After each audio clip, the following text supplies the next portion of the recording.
Section 498 A IPC के दुरुपयोग पर हाई कोर्ट की सख्त टिप्पणी। आज हम उस फैसले पर चर्चा करेंगे जिसमें एक बार फिर यह स्पष्ट किया गया है कि पति पत्नी के बीच आपसी मतभेदों को सुलझाने के लिए धारा 498 ए आईपीसी का दुरुपयोग नहीं किया जा सकता। कानून का दुरुपयोग नहीं किया जा सकता।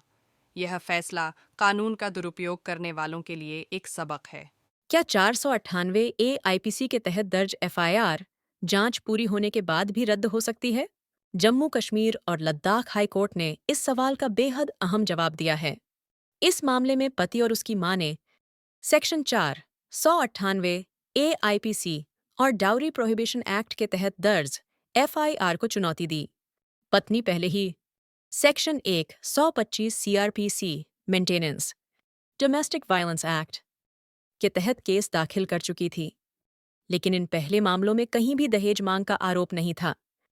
हाईकोर्ट ने यह नोट किया कि दहेज उत्पीड़न की एफआईआर तब दर्ज की गई जब पति ने दूसरी शादी कर ली। कोर्ट ने पाया कि पत्नी पहले से अलग रह रही थी। आरोप सामान्य और अस्पष्ट थे। किसी तारीख या घटना का जिक्र नहीं। 161 और 164 सीआरपीसी के बयान भी बिना विवरण के थे। इससे एफआईआर की सच्चाई पर सवाल खड़े हो गए। कोर्ट ने सुप्रीम कोर्ट के कई फैसलों का हवाला देते हुए कहा, 498 ए का इस्तेमाल बदले की भावना से नहीं हो सकता। वेग और ऑमनिबस आरोपों पर सावधानी जरूरी है। देरी से दर्ज एफआईआर शक पैदा करती है। सबसे अहम बात, चार्जशीट तैयार हो जाने के बाद भी अगर मामला कानून के दुरुपयोग का है तो हाई कोर्ट एफआईआर रद्द कर सकता है। हाई कोर्ट ने कहा कि यह एफआईआर रिटिलिएशन यानी बदले की कार्रवाई है और कानूनी प्रक्रिया का दुरुपयोग है। इसलिए एफआईआर और उससे जुड़ी सारी कार्यवाही रद्द कर दी गई।